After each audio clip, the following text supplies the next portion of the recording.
ప్రత్యేకంగా మీ మండపాలకి నేను ఎందుకు వచ్చినా అంటే అంటే కొన్ని సోషల్ మీడియాలో మీ మండపాలు చాలా ఫేమస్ అయింది.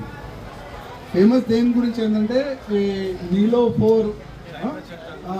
ఫోర్ చాయ్ పే చర్చ అని పెట్టినారు. అదేవిధంగా గణేష్ మహారాజు చేతిలో ఒక చాయ్ కప్ ఉంది, అదేవిధంగా లడ్డు కూడా ఉన్నది. కానీ నేను మీ అందరికీ రిక్వెస్ట్ ఏం చేస్తానంటే మన ఇంట్లో ఏదైనా మంచి పూజ జరిగితే ఫస్ట్ ఎవరిది పూజ చేస్తాం మనము? గణేష్ మహారాజ్ది మనం పూజ చేస్తాం. గణేష్ మహారాజ్ అంటే మన హిందువులకి చాలా ఇంపార్టెంట్.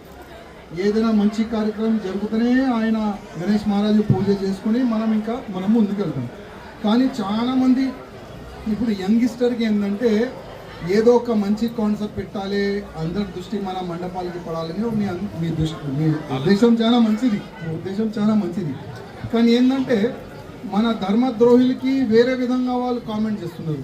చూడండి వీళ్ళు గణేష్ మహారాజ్ ఛాయ్ తాగుతున్నారంట, ఆ విధంగా వాళ్ళు ప్రచారం చేస్తున్నారు. అందుకోసము యావత్ భారతదేశంలో గణేష్ మహారాజ్ భక్తులకి కానీ మన తెలంగాణలో ఉన్న గణేష్ భక్తులు కానీ అందరికీ నా రిక్వెస్ట్, గణేష్ మహారాజ్ విగ్రహం ఏ విధంగా ఉంటుంది అదే విధంగా కూర్చొని పెట్టి మనం పూజ చేస్తే చాలా బాగుంటుంది. ఎందుకంటే ఇది మన ధర్మంని మనం కాపాడుకోవాలి, మన సంస్కృతిని మనం కాపాడుకోవాలి, మన అందరికీ బాధ్యత ఇది. ఎందుకంటే నేను దాదాపు చాలా సంవత్సరాలను చూస్తున్నాను, మీరు మంచి సందేశం ఇస్తారు.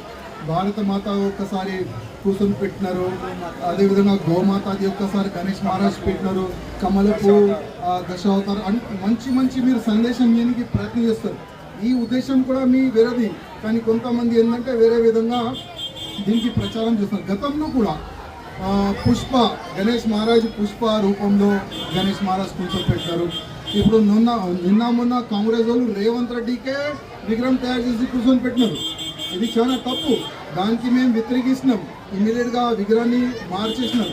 మీరు కూడా కొన్ని పేరుని మారుస్తే చాలా బాగుంటుంది. ఇంకోటి, ఎవరైనా తెలంగాణలో మా గణేష్ మహారాజ్ విగ్రహంతో ఇట్లాంటి పనులు చేస్తే, విగ్రహాన్ని మారుస్తే 100% వాళ్ళపైన లీగల్ యాక్షన్ ఉంటుంది. తెలంగాణలో ఉన్న ప్రతి ఒక్క గణేష్ భక్తులకి నా ఒక నివేదిక, గణేష్ మహారాజ్ రూపం ఏ విధంగా ఉంటుంది, ఏ విధంగా విగ్రహం మనం కూర్చొని పెట్టాలి, ఆ యాంగిల్లోనే గణేష్ మహారాజుని మనం కూర్చొని పెడితే చాలా బాగుంటుందని యావత్ తెలంగాణలో ఉన్న గణేష్ మహారాజు భక్తులకి నా ఒక నివేదిక. అదేవిధంగా మీ అందరికీ చాలా హృదయపూర్వక ధన్యవాదాలు. మీ ఆలోచన మంచిది, కానీ సోషల్ మీడియాలో వేరే విధంగా పోతుంది. అందుకోసం ఇవాళ మీ అందరికీ రిక్వెస్ట్ చేయడానికి నేను, మా శంకర్ యాదవ్ కార్పొరేటర్ గారు అందరు కూడా మీకు రిక్వెస్ట్ చేయడానికి వచ్చినాం. బోలో గణేష్ మహారాజ్కి. తెలుగులో ఫాస్టెస్ట్ న్యూస్ ఇప్పుడు కొత్త అవతారంలో 5 సెకండ్లోనే పూర్తి వార్తా సమాచారం మీ చేతిలో. సోషల్ మీడియా ట్రెండ్స్ మీ కళ్ళ ముందుకే live TV and voice search ఆప్షన్స్తో ఇప్పుడే డౌన్లోడ్ చేయండి. యాప్ లింక్ డిస్క్రిప్షన్లో ఉంది.